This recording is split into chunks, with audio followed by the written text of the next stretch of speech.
Hari ini order, besok langsung kirim. Kaos bola eksklusif merchandise Starting Eleven. Order sekarang, klik link di deskripsi.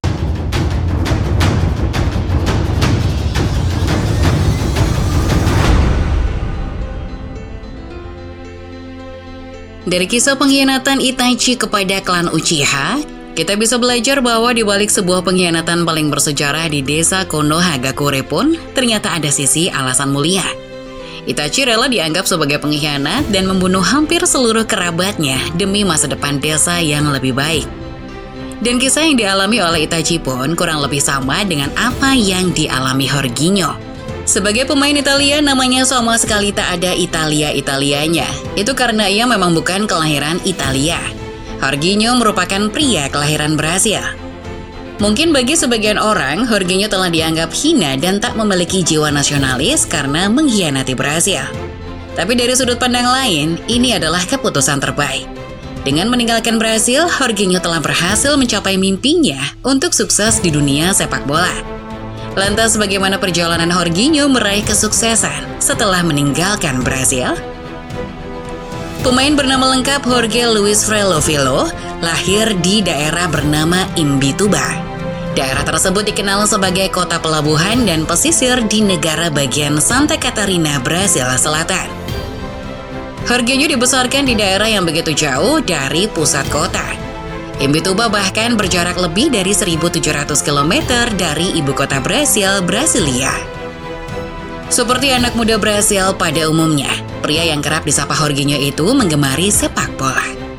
Jorginho bahkan dengan mantap ingin menekuni olahraga tersebut.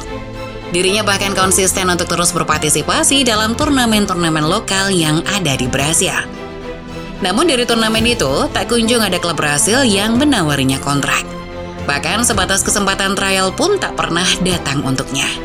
Tim-tim Brasil merasa tubuh Jorginho terlalu kecil untuk menjadi seorang gelandang bertahan yang notabene sering melakukan kontak fisik dengan pemain-pemain lawan.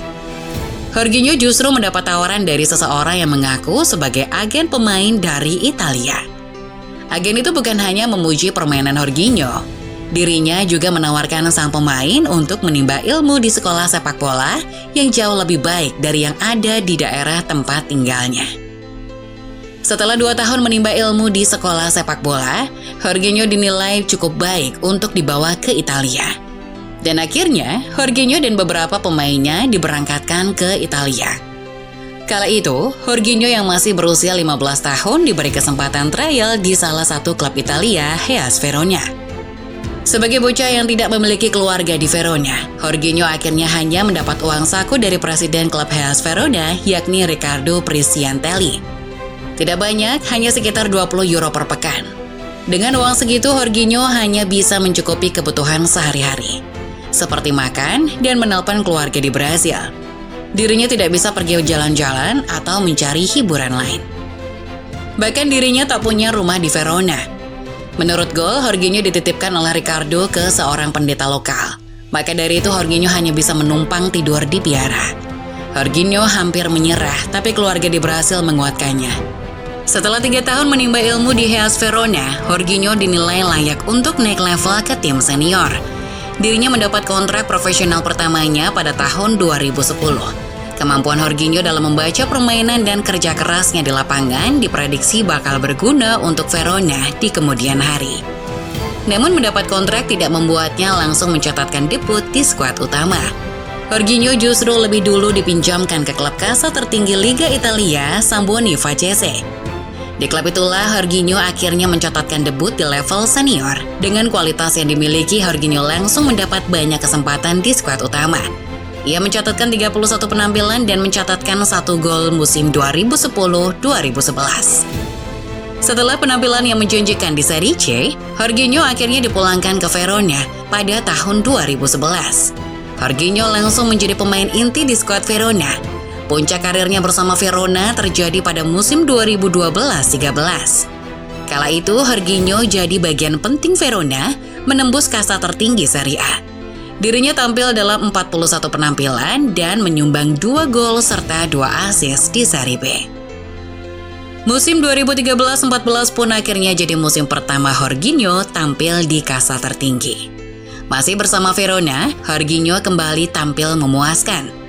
Bahkan ketika belum genap semusim, performanya di lini tengah Verona telah menarik perhatian klub raksasa Serie A, Napoli. Kala itu Rafael Benitez yang masih mengemban status pelatih Napoli, meminta langsung kepada klub untuk segera memboyong Jorginho. Benitez begitu terkesan dengan gaya bermain Jorginho. Berkat keberadaannya, permainan Verona terlihat begitu dinamis. Aliran bola dan sistem yang terbentuk di lini tengah Verona begitu mengagumkan. Jorginho berpengaruh besar ketika Verona menembus 6 besar Serie A sebelum akhirnya ditebus Napoli pada Januari 2014. Meski berstatus pemain baru, dirinya dengan cepat beradaptasi dengan permainan yang diusung Rafael Benitez. Di bawah asuhannya, Jorginho diplot sebagai gelandang bertahan. Dirinya diduetkan dengan pemain yang kenyang pengalaman, Gökhan Inler. Eksperimen Benitez pun berhasil, keduanya jadi salah satu duet tersolid di Serie A. Jorginho juga membantu Napoli untuk finish di urutan ketiga klasemen akhir Serie A 2013-14. Dengan begitu Napoli bisa melaju ke playoff Liga Champions untuk memperjuangkan satu tiket ke Liga Champions musim berikutnya. Sayangnya, mereka gagal dan akhirnya berlaga di Europa League musim 2014-15. Tapi kegagalan itu setidaknya terobati oleh trofi Coppa Italia musim 2013-14. Jorginho bahkan mencatatkan 4 penampilan serta mencetak 1 gol di kompetisi itu. Napoli asuhan Rafael Benitez berhasil mengalahkan Fiorentina di pertandingan final dengan skor telak 3-1. Gelar ini sekaligus jadi gelar perdana Jorginho setelah meninggalkan Brasil. Berprestasi di musim perdananya bersama Napoli, Jorginho langsung mendapat sorotan. Dia digadang-gadang bakal jadi bagian penting Napoli dalam beberapa tahun ke depan. Dan prediksi itu tak meleset sama sekali. Di musim-musim berikutnya, Jorginho memang mengemban peran vital di lini tengah I Partenopei. Pada musim 2015-16 saat kursi kepelatihan berganti dari tangan Rafael Benitez ke Maurizio Sarri, Jorginho melesat bak roket. Di bawah asuhan Sarri, Jorginho menjelma jadi dirijen permainan Napoli yang tak tergantikan bersama Marek Hamšík. Dirinya mencatatkan 35 pertandingan dan mencetak 4 assist musim tersebut. Media-media sepak bola pun mulai memberitakan Jorginho. Dirinya dikenal tenang ketika beraksi di lapangan dan gaya permainannya dianggap mirip dengan legenda sepak bola Italia, Andrea Pirlo. Jorginho memang taktis seperti Pirlo, tapi dirinya juga memiliki unsur samba dalam teknik permainannya. Gaya bermain yang diterapkan Sarri membuat kualitas Jorginho terekspos. Kehebatan Jorginho bahkan berhasil membuat kedatangan Mirko Valdiviori sia-sia. Padahal Valdiviori merupakan pemain bawaan Sarri dari Empoli. Valdiviori jadi lebih sering duduk di bangku cadangan gara-gara penampilan gemilang Jorginho. Gaya permainan penguasaan bola ala Sarri pun membuat akurasi operan Jorginho mencapai 91% di Serie A 2015-16. Itu yang paling tinggi dibandingkan dengan pemain Napoli lain. Pemain bernomor punggung 8 itu piawai menguasai bola untuk menjembatani antara area bertahan dengan lini tengah. Melihat perkembangan Jorginho yang begitu signifikan di Napoli, timnas Brasil pun mulai menghubungi sang pemain. Sosok yang menghubungi adalah direktur timnas Brasil kala itu, Edu Gaspar. Awalnya ini disambut baik oleh Jorginho, karena ini adalah salah satu mimpinya untuk bisa membela tanah kelahirannya. Namun tawaran Edu bukan tanpa tapi. Edu dan staf kepelatihan timnas Brasil merasa bahwa Jorginho memiliki bakat. Dirinya bisa meningkatkan kualitas lini tengah tim Samba yang sedang bersiap untuk tampil di kualifikasi Piala Dunia 2018. Tapi Edu tak bisa menjamin menit bermain Jorginho. Itu karena tim nasional Brasil kala itu masih memiliki pemain-pemain top di posisi yang sama dengan Jorginho. Hal itu dikonfirmasi oleh agen Jorginho, João Santos. Direktur timnas Brasil sempat menghubungi kami dan memberikan tawaran yang cukup realistis. Tapi kehadiran pemain-pemain seperti Casemiro dan Fernandinho membuat Jorginho tak mendapat garansi bermain. Mendengar hal itu, Jorginho cukup kecewa. Ia merasa Edu telah meragukan kualitasnya. Tak jauh dari itu, ketika Jorginho mulai patah hati lantaran diremehkan oleh Brasil, Federasi Sepak Bola Italia hadir bak seorang pahlawan kesiangan. Mereka menawari Jorginho untuk membela timnas Italia. Ini sebuah langkah yang sah karena Jorginho belum mencatatkan satu penampilan pun bersama Selecao. dan sudah menetap di Italia sejak usianya masih remaja. Selain itu, dirinya memang memiliki darah Italia dari kakeknya, Giacomo Frello, yang kabarnya berasal dari Venesia, Italia. Jorginho pun akhirnya menyanggupi tawaran timnas Italia. Ia merasa telah memiliki hubungan yang baik dengan sepak bola Italia. Meski dirinya tahu bahwa ia bukan orang asli Italia, tawaran tersebut dianggap Jorginho sebagai kesempatan besar. Ya, hitung-hitung balas budi lah ya, karena Italia telah banyak berjasa dalam hidupnya.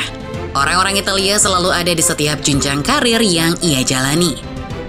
Jorginho mencatatkan debutnya untuk Gli Azzurri pada tahun 2016. Kala itu Italia sedang melakoni laga uji coba melawan Spanyol.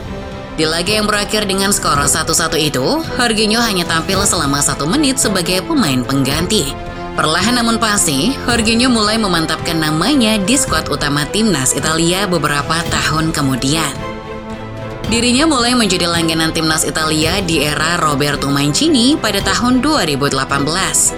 Jorginho selalu tampil saat Italia menjalani turnamen UEFA Nations League dan kualifikasi Piala Eropa 2020. Keadaan Jorginho di skuad Mancini membuat pertahanan timnas Italia seakan berlapis. Itu terbukti di babak kualifikasi Piala Eropa 2020 pada tahun 2019. Jika biasanya Jorginho selalu diduetkan dengan pemain lain untuk membentuk skema double pivot di lini tengah, kali ini Mancini membiarkannya bermain sendiri sebagai jangkar. Dirinya hampir selalu jadi pilihan utama Mancini untuk mengisi posisi itu di babak kualifikasi. Dari 10 pertandingan yang dimainkan Italia, Jorginho hanya absen sekali saat menghadapi Liechtenstein. Statistiknya pun luar biasa. Tampil sebanyak 9 kali, ia membuat Italia tak terkalahkan di babak kualifikasi. Ketika Jorginho bermain, Italia bahkan hanya kebobolan 4 kali. Hasil sempurna itu membuat Italia lolos ke Euro 2020 dan berada di grup A bersama Turki, Swiss, dan Wales. Tapi Euro 2020 baru bisa terlaksana pada tahun 2021 karena adanya wabah COVID-19. Kompetisi baru bisa kembali dimulai pada akhir musim 2020. Alih-alih staminanya kendor karena imunnya menurun, Jorginho justru tancap gas bersama Chelsea ketika kompetisi kembali dimulai. Di masa pandemi, Jorginho justru dianggap sebagai salah satu regista terbaik yang pernah dimiliki Chelsea. Ia bermain peran sebagai deep lying midfielder, ia mempunyai daya juang tinggi serta visi bermain yang mumpuni. Jorginho hampir tak pernah absen mengisi lini tengah Chelsea, baik di Liga Inggris maupun Champions League. Jorginho membangun koneksi yang luar biasa dengan N'Golo Kante. Jika Kante bagian yang mengejar bola, maka Jorginho diamanahi untuk menjaga tempo dan alur permainan Chelsea. Duetnya bersama Kante pun telah melahirkan trofi Liga Champions di akhir musim 2020-21. Prestasinya bersama Chelsea membuat Roberto Mancini tak ragu untuk kembali mengandalkan Jorginho sebagai jenderal lapangan tengah Gli Azzurri di Euro 2020. Tergabung dalam grup A, Jorginho berhasil membantu Italia menyapu bersih 3 pertandingan dengan kemenangan. Hasil itu membuat Italia menjadi juara grup dan melaju ke fase gugur. Bersama Gianluigi Donnarumma, Jorginho menjadi pemain yang selalu tampil di 7 laga yang telah dilalui Gli Azzurri. Kemampuannya mengatur serangan dan bertahan tak tergantikan. Jorginho bahkan membuat pemain-pemain kreatif seperti Kevin De Bruyne, Eden Hazard, Pedri, hingga Mason Mount tak berkutik di fase gugur. Jorginho membantu Italia menyapu 7 pertandingan dengan kemenangan. Meski pada akhirnya Jorginho jadi pemain Italia yang gagal saat adu penalti melawan Inggris, kerja keras dan pengorbanannya untuk Gli Azzurri tak bisa dipandang sepele. Sebagai mantan pelatih, Maurizio Sarri bahkan memberi Jorginho pujian setinggi langit. Sang pelatih bahkan menyebut Jorginho layak mendapatkan Ballon d'Or tahun 2021. Namun pada akhirnya yang memenangkan penghargaan itu adalah Lionel Messi. Lantas, apakah Jorginho marah? Mungkin sedikit, tapi meraih trofi Piala Eropa bersama Italia sudah lebih dari cukup bagi Jorginho. Setidaknya ia berhasil membuat Brasil menyesal telah meragukannya.